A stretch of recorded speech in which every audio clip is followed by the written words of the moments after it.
Hi guys, तो आज की वीडियो में हम सोलो लेवलिंग सीजन 3 के एपिसोड नंबर 4 को देखने वाले हैं। सो कहानी के शुरुआत में हमें चिंचुल दिखाया जाता है और वो फाइनली जहाँ पे डबल डंजन वाला गेट ओपन हुआ था ना, वहाँ पे पहुंच जाता है और उसने ना अपने साथ अपनी टीम भी लेके आया था और उसने अपने साथ न केवल 7 हंटर को लेके आया था और इसके बाद वो सभी ना डंजन के अंदर जाने लगते हैं। बट जैसे डंजन के गेट पे चिंचुल जाता है ना भाई, लिटरली तभी उसकी हालत खराब हो जाती है उसके ओरा को फील करने के बाद। और चिंचुल वहाँ पे काफी ज्यादा डर जाते हैं और सोचते हैं कि भाई इसके अंदर तो मैं बिल्कुल भी सर्वाइव नहीं कर पाऊंगा। और इसके बाद वो बाकी लोगों से पूछने लगता है कि यहाँ पे कोई मेजर गिल है क्या, और तभी उसका साथी ना हाँ बोलता है और बताता है कि हाँ यहाँ पे हंटर्स गिल है। और इसके बाद वो सभी ना डिसाइड करते हैं कि चॉय और चा की हेल्प लेने की, क्योंकि भाई दोनों एस रैंक के हंटर्स थे और काफी ज्यादा पावरफुल भी थे। और इसके बाद हमें डंजन के अंदर का सीन दिखाया जाता है जहाँ पे आर्किटेक्ट हमें दिखाया जाता है एकदम रेडी हो चुका था लड़ने के लिए, और वो अचानक से ना जिन्वो के पास पहुंच जाता है काफी ज्यादा स्पीड में और जिन्वो के पेट में ना एक जोरदार पंच मारता है। और आपको क्या लग रहा होगा कि जिन्वो ने उस अटैक को ब्लॉक कर लिया होगा या फिर और कुछ? ऐसा कुछ भी नहीं होता। आर्किटेक्ट का पंच इतना ज्यादा पावरफुल था ना कि वो सीधा ना जिन्वो को ना अपने साथ दीवार की तरफ लेके जाता है और दीवार पे सीधा पटक देता है। और सिर्फ एक ही पंच में ना लिटरली भाई जिन्वो के मुंह से ना ब्लड निकलने लगता है। और ये मैंने काफी टाइम बाद जाके अभी देखा है जिन्वो के मुंह से ब्लड निकलता हुआ। और तभी जिन्वो ना अगेन सेंस कर लेता है कि उसके ऊपर ना एक और अटैक होने वाला है और वो ना जैसे तैसे करके ना उस अटैक से डॉज कर लेता, बच जाता है मतलब की। और इसके बाद जिन्वो ना आर्किटेक्ट से थोड़ी दूरी बनाने की कोशिश करता है, बट आर्किटेक्ट भी भाई कहाँ पीछे रहने वाला था। वो ना जिन्वो के ऊपर ना लगातार अटैक पे अटैक किए जा रहा था, बट जिन्वो ना उसके सारे अटैक को ना इस बार डॉज कर लेता है और उसके फेस पे ना एक काफी जोरदार पंच मारता है। और इस पंच को खाने के बाद ना आर्किटेक्ट भी पीछे चला जाता है और इसके बाद वो बोलने लगता है कि मुझे तो लगा ही नहीं था कि कभी एक इंसान के साथ लड़ने में मुझे इतना ज्यादा मजा आएगा, और मुझे आज पहली बार ऐसा फील हो रहा है कि एक इंसान जो कि मेरा एकदम वर्दी अपोनेंट है, जो कि मुझे टक्कर दे सकता है अच्छा खासा वाला। और सच बताओ तो मुझे अभी काफी ज्यादा मजा आ रहा है। और वो फिर से काफी क्रीपी लुक में हंसने लगता है। और इसके बाद जिन्वो भी सोचने लगता है कि जैसे मेरा 101 लेवल कंप्लीट हुआ तो आर्किटेक्ट ने मुझे यहाँ पे बुला लिया वापस।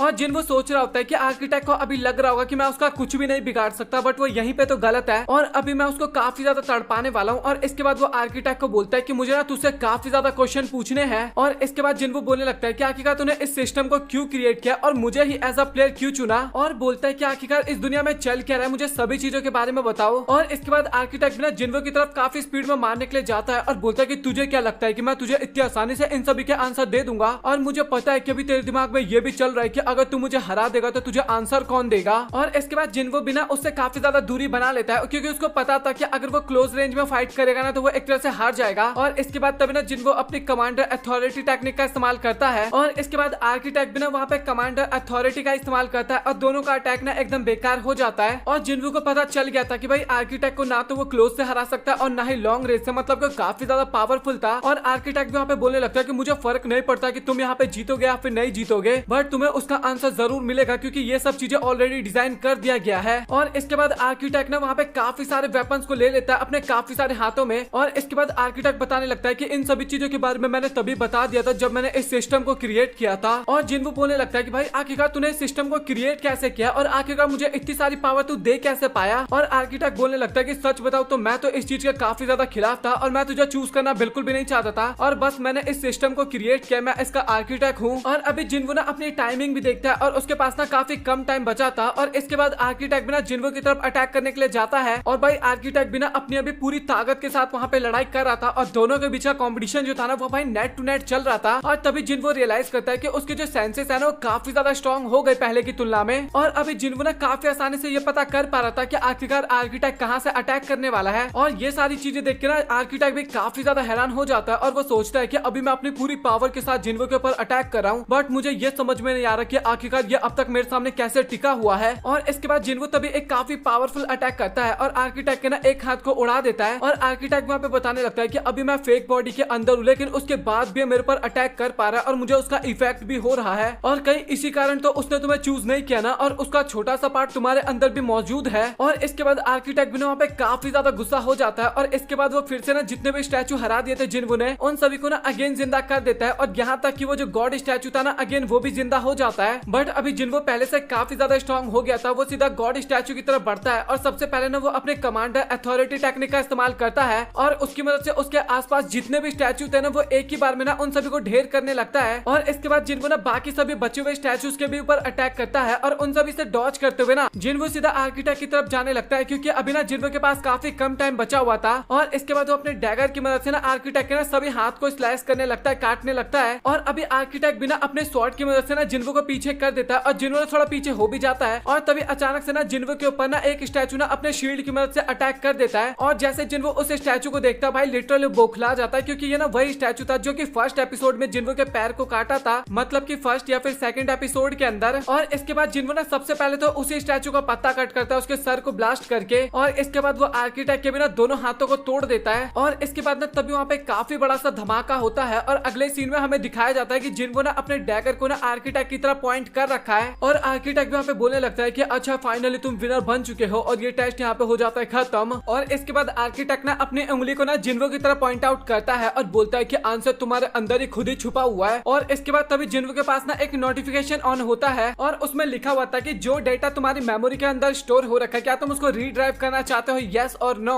और इसके बाद जिन्वो ना वहाँ पे सोचने लगता है कि आखिरकार उसको क्या करना चाहिए, बट आखिरी में जाके वो यस करता है। और तभी अचानक से ना वहाँ पे काफी ज्यादा रोशनी आ जाती है, बट अचानक से ना वो इसके बाद एक दूसरी जगह पे पहुंच जाता है और उसके आंखों के सामने ना लाखों करोड़ों मैजिकल बीस्ट की आर्मी थी, मतलब कि भाई अनगिनत आर्मी थी, इतना मैं आपको बता दूं। और वहाँ पे जितने भी बीस्ट होते हैं ना वो सभी ना आसमान की तरफ देख रहे थे और ये देख के जिन्वो काफी ज्यादा हैरान था। और इसके बाद वो भी ना आसमान की तरफ देखने लगता है और जब वो आसमान में देखता है तो वो और भी ज्यादा हैरान हो जाता है, क्योंकि आसमान ना पर्पल कलर का था। और साथ ही स्काई देखने के बाद वो सोचने लगता है कि ये अर्थ तो बिल्कुल भी नहीं है। और वो जो आर्मी थी ना उसमें अलग अलग तरीके के बीस्ट थे, मतलब कि ऑर्क थे, एल्फ्स थे और बाकी सभी अलग अलग टाइप के मॉन्स्टर थे। और जिन्वो सोचने लगता है कि अगर गेट ब्रेक हो गया और ये सभी ह्यूमन वर्ल्ड में आ गए, मतलब कि अर्थ पे आ गए, तो इंसान ना बिल्कुल भी सरवाइव नहीं कर पाएगा, वो काफी आसानी से हार जाएंगे। और इसके बाद तभी अचानक से ना आसमान के ऊपर जो गेट था ना वो ब्रेक हो जाता है और जिन्वो को ना वहाँ पे इतना रियलाइज हो गया था कि ये सभी मॉन्स्टर ना इंसानों का वेट तो बिल्कुल भी नहीं कर रहे, उनमें से कुछ और ही बाहर निकलेंगे। और इसके बाद फाइनली वो गेट ब्रेक हो जाता है और उसके अंदर से ना सिल्वर कलर के ना पंख लगे हुए सोल्जर्स बाहर निकलने लगते हैं। और ये सारी चीजें देख के ना वहाँ पे जिन्वो भी काफी ज्यादा हैरान हो गया था और उसको अभी तक कुछ भी समझ में नहीं आ रहा था। और इसके बाद ना हमें एक वॉर दिखाया जाता है और हमें बताया जाता है कि अभी मैजिकल बीस्ट और साथ ही सिल्वर सोल्जर्स के बीच में ना हमें काफी बड़ा युद्ध देखने को मिल रहा है। और इस युद्ध में ना सिल्वर सोल्जर जो है ना वो एक तरफा डोमिनेट कर रहे हैं, मतलब कि जो बीस्ट है ना वो कुछ भी नहीं कर पा रहे उनका। और इसके बाद उन सिल्वर सोल्जर्स ने ना काफी आसानी से वहाँ के बीस्ट को खत्म कर दिया और अचानक से ना वहाँ के सिल्वर सोल्जर्स ना गायब होने लगते हैं। और इसके बाद तभी वहाँ पे ना एक अजीबोगरीब आदमी की एंट्री होती है, आदमी तो नहीं होता, मॉन्स्टर ही होता है वो भी, बट वो पर्पल कलर का था और एक घोड़े के ऊपर बैठा हुआ था और वो ना वहाँ पे अराइज बोलता है। और ये सारी चीजें ना जिन्वो भी काफी गौर से देख रहा था और उसको पता चल जाता है कि ये ना एक मोनार्क डोमेन है और वहाँ पे शैडो एक्सट्रैक्शन होता है इसके बाद। और वो ना लाखों करोड़ों की संख्या में होती है, मतलब कि जितने भी बीस्ट मरे थे ना वहाँ पे वो सभी ना अचानक से शैडो आर्मी में चेंज हो जाते हैं। और इसके बाद हमें फाइनली शैडो मोनार्क ऐशबॉर्न पूरी तरीके से दिखाया जाता है, प्रॉपर एकदम बढ़िया तरीके से। और इसके बाद हमें इमोर्टैलिटी के बारे में बताया जाता है, जो कि एक आर्मी थी और वो आर्मी ना कभी भी नहीं मरने वाली थी, अगर वो मर भी जाती ना तो दोबारा जिंदा हो जाती। और इसके बाद अगेन वहाँ पे फाइट स्टार्ट होता है, बट सिल्वर सोल्जर्स का इस बार बीस्ट के साथ नहीं होता बल्कि ऐशबॉर्न के शैडो आर्मी के साथ वो बैटल होता है। बट इस बार ना थोड़ा रिजल्ट अलग सा आता है, क्योंकि ऐशबॉर्न की जो आर्मी थी ना वो काफी ज्यादा डोमिनेट कर रही थी सिल्वर सोल्जर्स के ऊपर। और हमें ना ऐशबॉर्न भी वहाँ पे एक्शन में दिखाया जाता है और वो तो भाई काफी ज्यादा कमाल का था। और इसके बाद वहाँ पे वो सभी शैडो आर्मी ना काफी आसानी से उन सिल्वर सोल्जर्स को हरा देते हैं। और उन सभी सिल्वर सोल्जर्स को हराने के बाद ना ऐशबॉर्न ना वहाँ से जाने लगता है। और इसके बाद अगेन हमें डबल डेंजर का सीन दिखाया जाता है, जहाँ पे ए रैंक हंटर और बाकी एस रैंक हंटर्स ना डेंजर के अंदर एंटर कर गए थे। और इसके बाद फाइनली वो लोग ना गेट का दरवाजा खोल के ना अंदर आने लगते हैं और अंदर का नजारा वो लोग देखने के बाद ना काफी ज्यादा हैरान हो जाते हैं, क्योंकि उनके आंखों के सामने जो काफी सारे स्टैचूज थे ना वो डिस्ट्रॉय हो रखे थे वहाँ पे। और तभी उनके पास ना आवाज आती है कि मुझे तो याद नहीं है कि मैंने यहाँ पे किसी इंसान को भी बुलाया था। और ये ना आर्किटेक्ट बोल रहा था और उसका ना हमें लुक भी दिखाया जाता है और सच में उस टाइम पे काफी ज्यादा क्रीपी लग रहा था। और वहाँ पे ना वो लोग एक बोलने वाले पत्थर स्टैचू को देखने के बाद ना भाई काफी ज्यादा हैरान हो जाता है, मतलब कि हंटर सब। और इसके बाद आर्किटेक्ट ना वहाँ पे सभी को चुप रहने के लिए बोलता है और बोलता है कि आखिरकार तुम्हारी हिम्मत कैसे हुई मेरे किंग को जगाने की, मतलब कि वो अभी कुछ कर रहे हैं और तुम लोग उन्हें परेशान बिल्कुल भी नहीं कर सकते। और इसके बाद बाकी के भी जितने हंटर्स थे ना वो सभी ना वहाँ पे लड़ाई करने के लिए ना एकदम रेडी हो रहे थे, बट उनका तो कुछ ज्यादा फायदा नहीं होता, वो लोग रेडी हो पाते उससे पहले ना आर्किटेक्ट ना अपने स्पीड की मदद से ना काफी सारे हंटर्स को वहाँ पे घायल कर देता है। और उसकी स्पीड देखने के बाद ना चा भी वहाँ पे काफी ज्यादा हैरान हो जाती है और सोचती है कि भाई सच में अभी यहाँ पे लड़ना ना काफी ज्यादा डिफिकल्ट होने वाला है। और आर्किटेक्ट वहाँ पे डिसाइड करता है कि अभी वो ना सैक्रिफाइस करने वाला है, मतलब कि इन सभी हंटर्स को ना अपने किंग के लिए सैक्रिफाइस करेगा वो।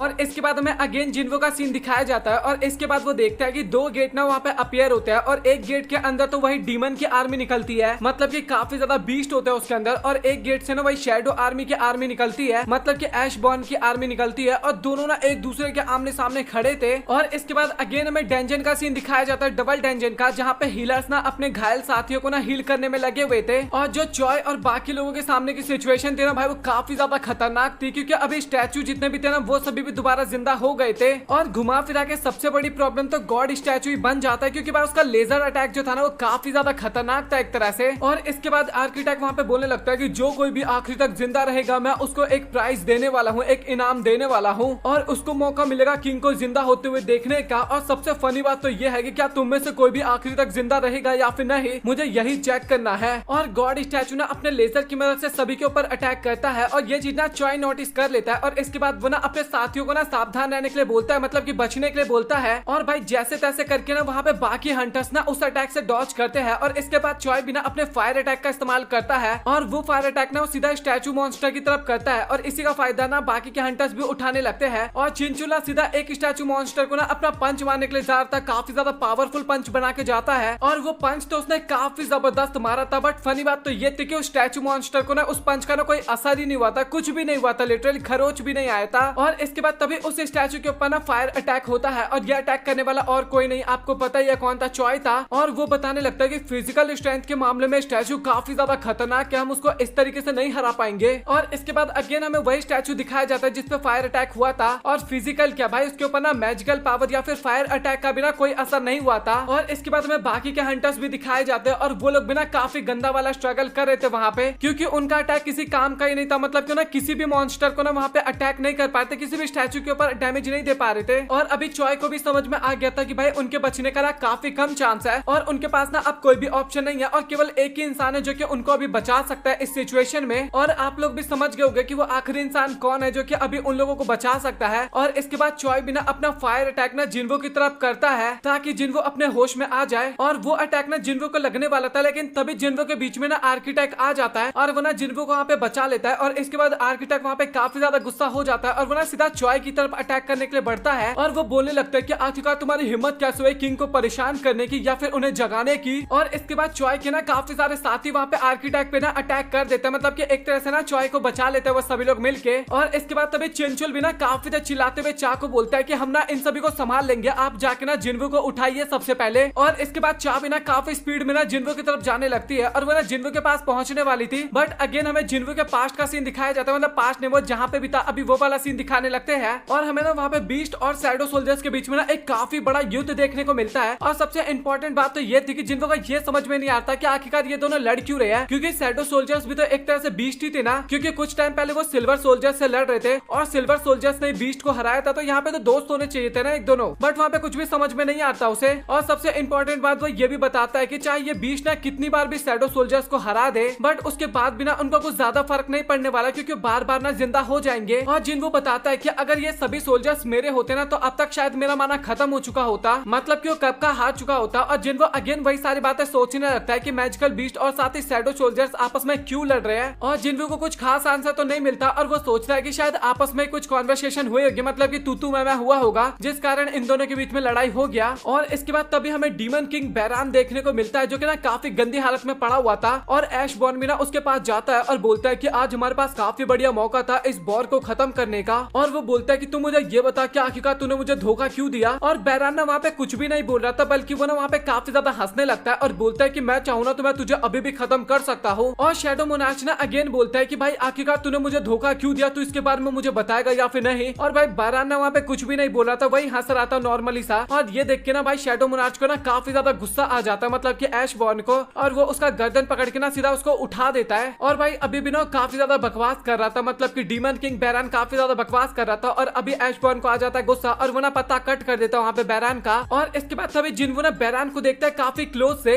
और इसके बाद वो सोचने लगता है कि मैंने इसको कहीं ना कहीं तो देखा है। और इसके बाद वो बैरान को ना तभी नीचे गिरा देता है, और इसको तभी रियलाइज हो जाता है कि ये तो डीमन किंग बैरान है, जिसको मैंने डीमन कैसल में हराया था। और आखिरकार ये यहाँ पे कर क्या रहा है। और इसके बाद वो ना अपने हाथों को भी चेक करता है, और उसके हाथ ना अजीब से हो गए थे, मतलब कि चेंज हो गए थे, एक तरह से इंसानों वाले हाथ तो नहीं लग रहे थे वो देख के। और अभी जिन्वो ना एकदम शैडो मोनार्च ऐशबॉर्न बन चुका था, ऐसा फील हो रहा था देखने में, मतलब कि ऐशबॉर्न के सर की जगह ना अभी जिन्वो का सर वहाँ पे ऐड हो गया था। और इसके बाद जिन्वो ना अपने हार्ट को टच करके देखता है, है और लिटरली हमें तभी पता लगता है कि अभी जिन्वो के शरीर में ना दो हार्ट है। और इसके बाद तभी जिन्वो ना पीछे मुड़ के देखता है और वो ना काफी ज्यादा हैरान हो जाता है क्योंकि अगेन वहाँ पे काफी सारे सिल्वर सोल्जर्स आ गए थे और अभी जितना भी डेटा था ना जिन्वो के दिमाग में जो कि अभी वो देख रहा था मूवी की तरह, वो सभी खत्म हो जाता है। और अभी ना आर्किटेक्ट ना चा की तरफ काफी क्रीपी तरीके से देखने लगता है और बोलता है कि तुम सच में काफी ज्यादा अमेजिंग हो और मुझे लगता है कि तुम्हें ना और भी थोड़ा ज्यादा ट्राई करना चाहिए और तुम चाहो तो तुम मुझे डिफीट कर सकती हो। और इसके बाद चा भी ना अपने स्वॉर्ड डांस टेक्निक का इस्तेमाल करती है और वो ना आर्किटेक्ट के ऊपर अटैक करती है इसके बाद, बट आर्किटेक्ट ने काफी आसानी से ना उसके अटैक को ब्लॉक कर देता है या फिर डॉज कर लेता है। और आर्किटेक्ट ना कब उसके ऊपर अटैक भी कर देता है चा के ऊपर पता भी नहीं चलता और चा का ना एक हाथ काफी ज्यादा घायल भी हो जाता है इसके बाद। और इसके बाद आर्किटेक्ट बोलने लगता है कि आखिरकार तुम ह्यूमंस को बस इतना ही कुछ पता है और तुम लोग हमेशा केवल डिसअपॉइंट ही करते रहते हो और मुझे अभी काफी ज्यादा बुरा लगा क्योंकि मुझे तुमसे काफी ज्यादा उम्मीदें थी और जो सिस्टम मैंने बिल्ड किया ना वो हमेशा काफी अच्छा वाला रिस्पॉन्स करता है और सच बताओ तो तुम्हारे अटैक्स ना मेरे क्रिएशन का ना कुछ भी नहीं बिगाड़ सकते और मुझे लगता है कि अब तुम लोग कुछ नहीं कर सकते और तुम सभी का पत्ता काटने का समय आ गया है। और तभी अचानक से ना आर्किटेक्ट के ऊपर ना कोई फायर अटैक करता है और आपको भी पता है फायर अटैक करने वाला तो यहाँ पे केवल एक ही बंदा था। और इसके बाद चॉय भी वहाँ पे बोलने लगता है कि हमारे पास ना केवल एक ही रास्ता है जो कि हमें जिन्वो को उठाना होगा। और इसके बाद चा ना अगेन जिन्वो को उठाने के लिए ना काफी स्पीड में उसकी तरफ जाने लगती है और आर्किटेक्ट ना अगेन चा के ऊपर एक काफी खतरनाक सा अटैक करता है, बट चा ना जैसे तैसे करके उस अटैक को डॉज कर लेती है। और इसके बाद आर्किटेक्ट ना चा के पास ना कुछ चीज देख के ना काफी ज्यादा हैरान हो जाता है और वो चा की बॉडी में ना जिन्वो का एक शैडो सोल्जर देखता है जहाँ पे जिन्वो ने ना सेफ्टी के तौर पे ना चा के पास एक शैडो छोड़ दिया था। और इसके बाद आर्किटेक्ट बताने लगता है कि इस रूम का जो नियम है वो इस चीजों को ना अलाउड नहीं करता इसके अंदर और तुमने भी काफी बड़ी गलती कर दी यहाँ पे। और ये बात मुझे अवश्य पता है कि इस शैडो को किंग ने तुम्हारे अंदर इम्प्लांट किया है। और सबसे पहले तुम लोग मुझे ये बताओ कि आखिरकार तुमने इस जगह को ढूंढा कैसे और आखिरकार तुम्हारा किंग के साथ रिश्ता क्या है। और चाना इसके बाद काफी बैडेस्ट तरीके से बताने लगता है कि जिन्वो ना हमारा दोस्त है और हम ना उसको यहाँ पे बचाने के लिए आए हैं और जब तक हम उसको नहीं बचा लेते ना हम यहाँ से नहीं जाने वाले। और ये सुनने के बाद ना आर्किटेक्ट वहाँ पे काफी ज्यादा खुश हो जाता है, स्माइल करने लगता है और बोलता है कि लड़की तूने मुझे काफी ज्यादा इम्प्रेस कर दिया, तो चल फिर मैं तेरे को एक मौका देता हूँ क्योंकि आज हमारे ग्रेट मोनार्क यहाँ पे वापस आने वाले हैं और मैं तेरे को मौका देता हूँ कि तू ना उस इवेंट को ना विटनेस कर सकती है, देख सकती है हमारे किंग को रियल वर्ल्ड में आते हुए, बट इसके बदले तुझे एक छोटा सा सैक्रिफाइस करना होगा, मतलब कि तेरे सभी दोस्त ना मेरे हाथों मारे जाएंगे यहाँ पे। और तभी ना पीछे से एक आवाज आता है और वो बोलता है कि भाई बट मैं भी हूँ यहाँ पे और मेरे होते हुए तो ये सब चीजें नहीं होने वाला। और इसके बाद तभी आर्किटेक्ट ना पीछे मुड़ के देखता है और उसके फेस में ना एक जोरदार पंच लगता है और ये पंच ना काफी ज्यादा असरदार था और ये पंच मारने वाला बंदा कौन था आप सभी समझ गए होंगे। और इसके बाद जिन्वो ना पे काफी गुस्से में बोलने लगता है कि आखिरकार तूने मेरी बॉडी के साथ किया क्या था, मुझे सबसे पहले ये बता। और जिन्वो को वहाँ पे देखने के बाद मतलब कि होश में देखने के बाद ना अभी सभी ना सांस की चैन ले रहे थे, मतलब कि चैन की सांस ले रहे थे क्योंकि अब तो भाई वो लोग बच सकते हैं। और लिटरली भाई आप लोग मानोगे नहीं, इस टाइम पे जिन्वो ने ना आर्किटेक्ट के फेस पे ना अपना लात रख रखा था, इतना ज्यादा इंसल्ट कर रहा था आर्किटेक्ट का वो। और आर्किटेक्ट वहाँ पे बोलने लगता है कि तुम्हें देख के तो ऐसा लग रहा है कि तुम किंग बिल्कुल भी नहीं हो और आखिरकार ऐसे कैसे हो सकता है, तुम यहाँ पे कैसे आ गए, मतलब कि किंग को अभी आना चाहिए था यहाँ पे और ब्लैक हार्ट के होते हुए भी तुम अपने एहसासों को कैसे जिंदा रख पा रहे हो। और जिन्वो को अभी समझ में आ गया था कि अभी उसके शरीर में ना अचानक से ना काफी ज्यादा माना फ्लो हो रहा था और ये सब कुछ ना ब्लैक हार्ट के कारण ही हो रहा था और लगभग ना 1 लाख माना ना प्लस मिल जाता है जिन्वो को उस ब्लैक हार्ट के कारण। भाई काफी ज्यादा तैयार देखा जाए तो। और आर्किटेक्ट के फेस को देखने के बाद ना जिन्वो को इतना तो समझ में आ जाता है कि जो ब्लैक हार्ट अभी जिन्वो के अंदर है ये आर्किटेक्ट के प्लान का पार्ट तो बिल्कुल भी नहीं है। और ये भी जिन्वो को समझ में आ जाता है कि आर्किटेक्ट का मकसद ना जिन्वो को और भी ज्यादा ताकतवर करना कभी था ही नहीं। और इसके बाद तभी जिन्वो बोलने लगता है कि तुमने मुझे बताया था कि तुम मुझे ऐसा प्लेयर चूज नहीं करना चाहते थे और आखिरकार ये प्लेयर होता क्या है और आखिरकार तुम मेरे साथ क्या करना चाहते थे। और आर्किटेक्ट बिना पे काफी तेज चिल्लाते हुए बोलने लगता है कि शैडो मोनार्क तुम ऐसा कैसे कर सकते हो और तुम्हें क्या लगता है कि दूसरे मोनार्क तुम्हें छोड़ देंगे, वो तुम्हें बिल्कुल भी नहीं छोड़ने वाले। बट तभी जिन्वो ना अपने वेपन को ना आर्किटेक्ट की तरफ ना पॉइंट कर देता है और जिन्वो बोलता है कि भाई तू चुपचाप मेरे क्वेश्चन का आंसर दे, नहीं तो अभी तुझे मरना होगा। और आर्किटेक्ट भी बोलने लगता है कि मुझे समझ में आ गया कि आखिरकार शैडो मोनार्क ने तुम्हें क्यों चूज किया है।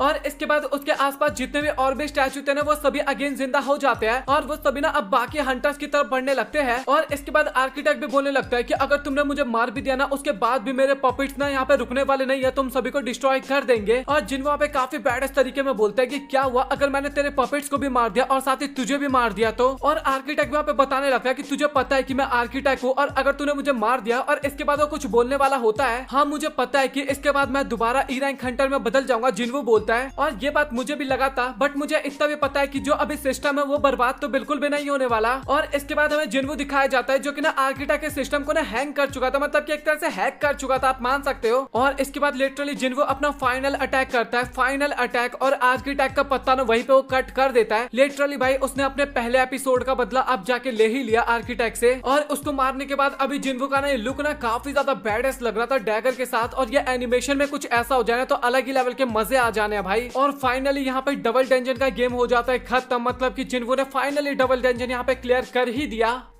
तो इस एपिसोड को हम यहीं तक रहने देते हैं, और अभी मुझे कंफर्म नहीं पता कि मैं अगला एपिसोड इस चैनल पे लाने वाला हूँ या फिर नहीं लाने वाला। अगर अगले सैटरडे को एपिसोड नहीं आया ना तो समझ लो कि सोलो लेवलिंग मैंने इस चैनल से अब फिलहाल के लिए क्विट कर दिया है। मैं ज्यादा रिस्क नहीं ले सकता, ज्यादा एपिसोड अपलोड करूंगा तो यूट्यूब वाले भाई स्ट्राइक भी दे सकते हैं, तो मैं इतना ज्यादा रिस्क भाई चैनल के साथ नहीं लेना चाहता। 50 के सब्सक्राइबर्स हमारे होने वाले, मेरा टारगेट 100 का है, और मैं 100 से पहले भाई इतना बड़ा रिस्क नहीं ले सकता। बट अगर आप लोगों को देखना है, और आप लोगों तो मानोगे भी नहीं, टाइगो पे ना मैंने इससे भी ज्यादा एक्सप्लेन कर दिया है। टाइगो पे एक तरह से ना सीजन 3 खत्म होने वाला, बस 2 पार्ट और आने वाले हैं, और उसके बाद सीजन 3 टाइगो पे खत्म हो जाएगा, और मैं सीजन 4 भी स्टार्ट कर दूंगा सोलो लेवलिंग का। तो अगर आपने अभी तक टाइगो को सब्सक्राइब नहीं किया ना तो डिस्क्रिप्शन में आपको लिंक मिलेगा, जाओ और जाके सब्सक्राइब कर लो भाई, और वॉच करो। वहाँ पे सोलो लेवलिंग आप काफी आराम से वॉच कर सकते हो, और मैं वहाँ पे हमेशा कंटिन्यू करते रहूंगा सोलो लेवलिंग को। मतलब कि फिलहाल जो भी सोलो लेवलिंग रैंकिंग चल रहा है ना, मैं वो भी आगे जाके कंटिन्यू करने वाला हूँ, तो आप लोग वहाँ पे जाकर ज्वाइन कर लेना। बट यहाँ पे ना मैं शायद इस एपिसोड के बाद कंप्लीट कर दूंगा। मैंने सोचा कि डबल डेंजर को ना मुझे इस एपिसोड के अंदर क्लियर कर देना चाहिए, क्योंकि आधे पे छोड़ता तो आपको भी अच्छा नहीं लगता और साथ ही मुझे भी अच्छा नहीं लगता, तो मैंने वो तो यहाँ पे क्लियर कर दिया। और इसके बाद क्या चीजें होने वाला है, जापान के डेंजन में क्या होने वाला है, अगर वो सारी चीजें आपको जाननी है ना तो आई एम टाइगो पे चले जाओ, वहाँ पे मैंने ऑलरेडी अपलोड कर दिया है। तो अगर आप लोगों को वीडियो पसंद आए तो वीडियो को लाइक कर देना और चैनल को सब्सक्राइब कर देना। सो मिलता है आप लोगों से अगली वीडियो में, तब तक के लिए गुड बाय।